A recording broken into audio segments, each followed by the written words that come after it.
Hey everybody, this is Ozark Pepper 1. As you can see, we got some snow last week and it's starting to melt finally. Airplane flying above. See that? That goes across the road. That's a spring. I just stepped in it. But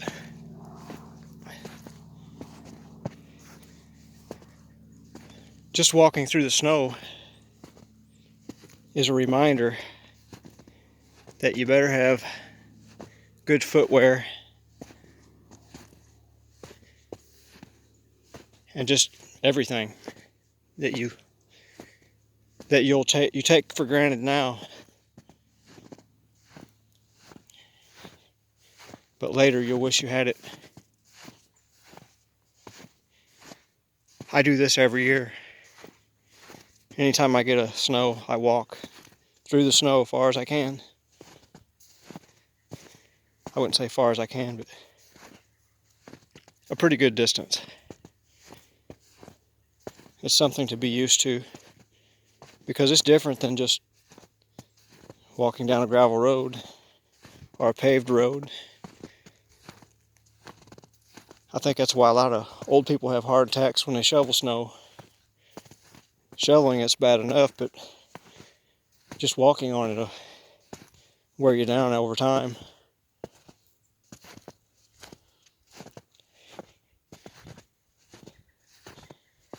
Looks like things are heating up in the country north of us. Pretty soon it's going to happen here, and it needs to. There's so much a society can take before they push back. And the only thing keeping people from pushing back is fear. You know, they fear their normal life will be uprooted. But it's going to be uprooted anyway. It just isn't going to happen tomorrow. It'll be a more gradual process, which is actually more miserable. Let's give you this scenario. Let's say you're some person and you get in a relationship with another person. Well, if that person does you dirty right away, you're almost not impacted. Your emotions aren't affected. And your health doesn't suffer. But then you turn around and let's take a couple that's been together, say 20 or 30 years, and one of them likes the other one, but the other one doesn't. You know, it's not a mutual thing. Well, the one who actually cared for the other one will suffer physically and emotionally, and their life will probably be shortened from that trauma. And it works the same way with what is happening worldwide right now with all this crazy needle stuff going on. It's a form of gaslighting and pumping fear into people. They'll pump the fear and then they'll pull back, and then they'll push the fear and then they'll pull back. And when they do that, it puts a person's reactions on a roller coaster.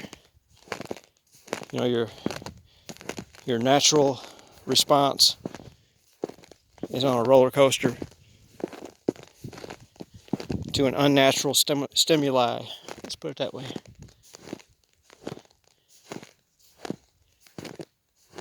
It's like when a bully picks on a nerd. The nerd doesn't know how to respond because they're kind of in fear. So they'll do something stupid to provoke the bully even more.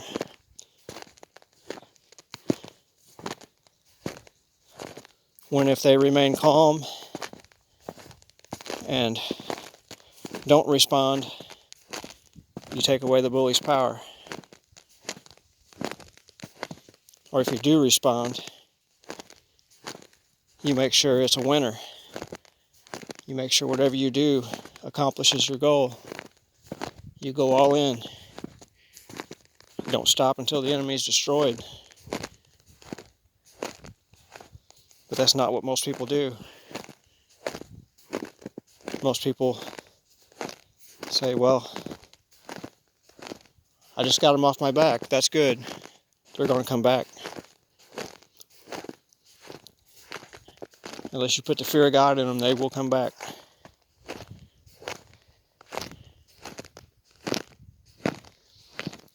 You know, we have a system in the United States and in Europe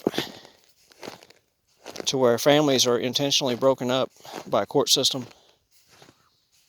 I mean, most of Generation X, like me, 50% of us came from broken households. And then the next generation after us, almost all of them came from broken households. And that affects everything. The children get in more trouble because there's no parent to stop them. You got more depression, you got more suicides, more irresponsible behavior. It's where people end up hurting themselves in an accident or something just by acting goofy.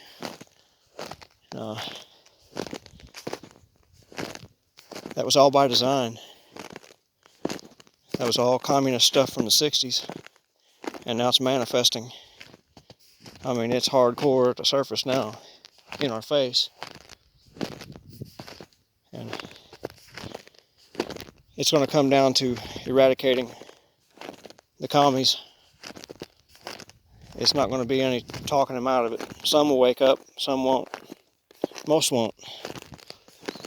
I think most of them did themselves in, though, with that needle. It just hasn't kicked in yet.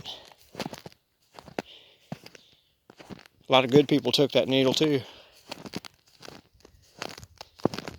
But they're just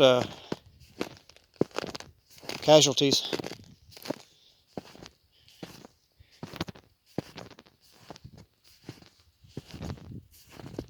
So what can you do right now? Well, buy things that will last in your food cabinet.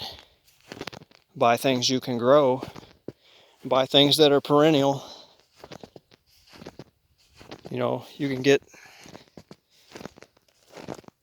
apple trees, pear trees.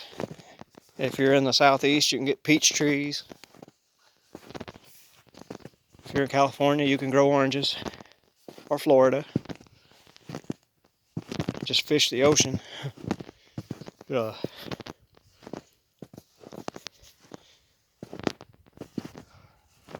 A person's better off to have a stockpile of something, because when it comes down to it, you don't want to be with the hordes when things go haywire. And it will. It happens in every culture. We've surpassed our lifespan of freedom, believe it or not.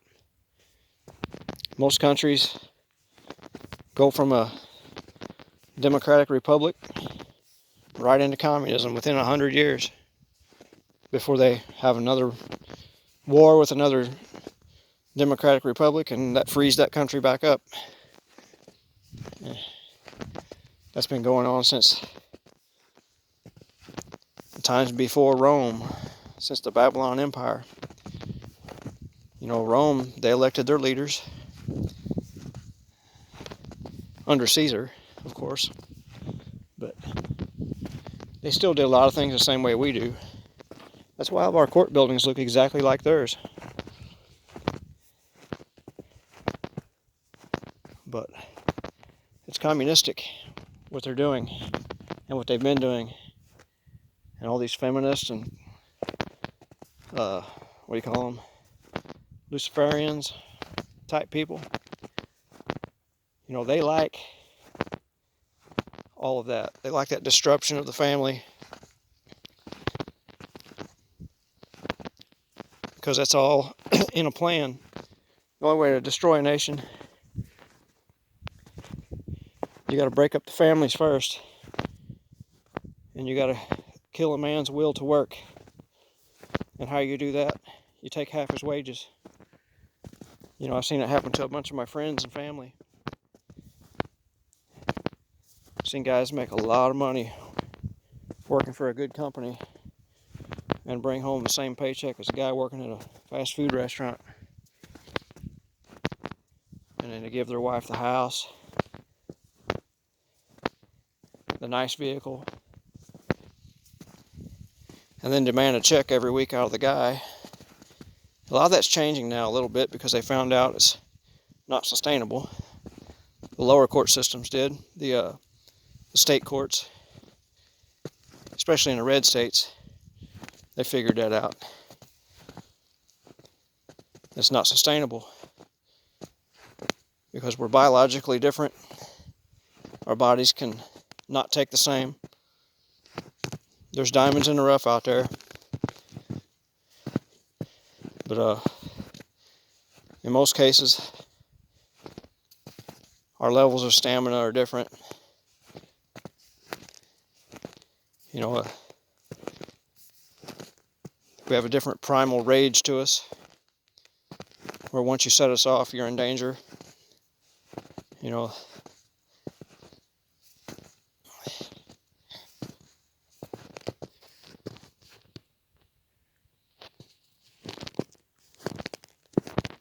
but when your will to work is killed, your energy level drops. You don't care. You'll just lay there, and you don't really care about your own personal health because you figure, well, this is it. What's the point? And, a lot of people just do that. They lay there and they die. And you know, sometimes you don't even notice that you're not eating if you've been in that situation. You know, this don't just happen with situations like that. It can be a person who loses their job, or you know, a person who maybe was told something horrible by another family member and it just killed their spirit. You can see these people, or a person who has experienced extreme embarrassment. You know, they will shut themselves off, and they don't care if it's the end of their life or not, because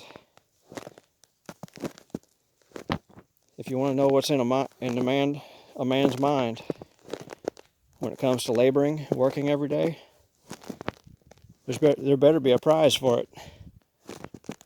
You know, food and water, that's already here. You know,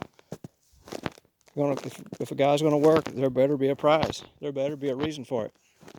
A person's going to waste 60 hours of their week working for some other clown, making them rich. Wow. The other guy goes home to nothing. You know, I'm a simple guy, but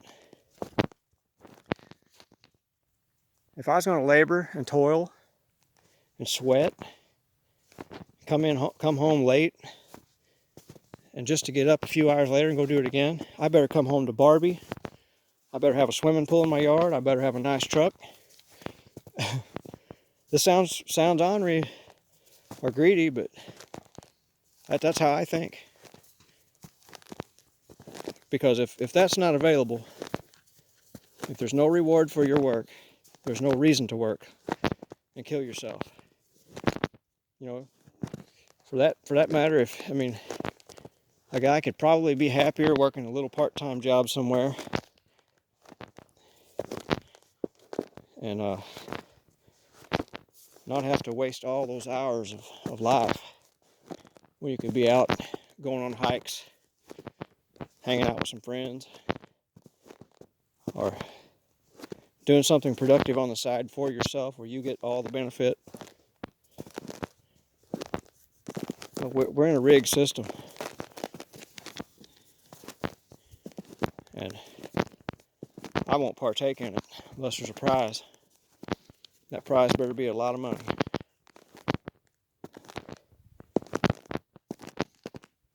And it's not even about a lot of money, it's the value of money.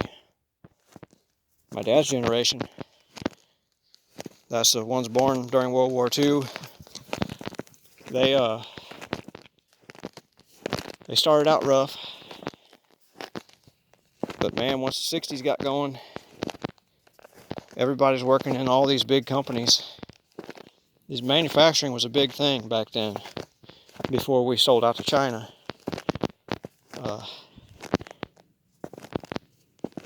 When you got paid on Friday, you went home and you had the weekend off, because everybody respected the weekend, the Sabbath, whether you believe it's Friday or whether you believe it's Saturday or Sunday, you had the weekend off.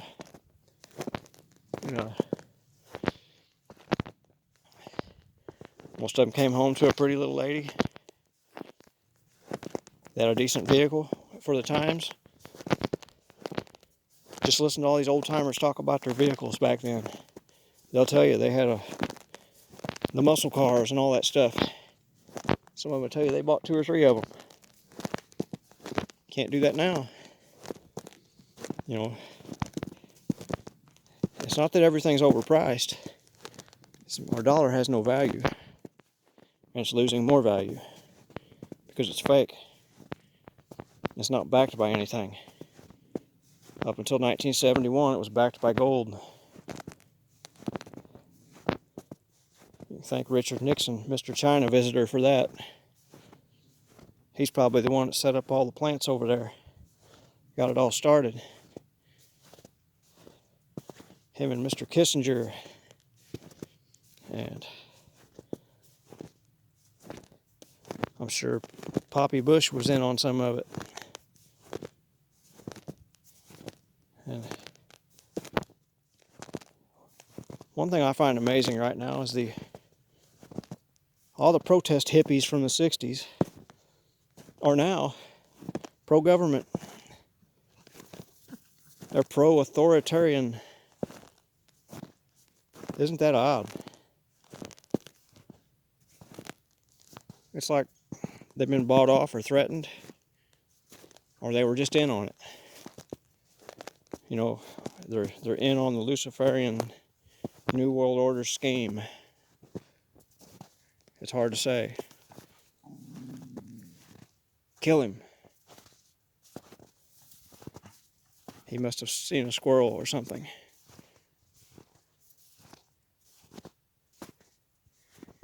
Anyway, I guess I'm going to get off of here. I'm all the way back up the hill to another wet weather spring. Let me show you how this works. This hill is steep. That's steep. Camera might not give it justice, but it's really steep. That's really steep, downhill. You see these tracks? That's where that old horse comes up here, and he goes right to here and gets water. Then he heads back, because this is always producing water.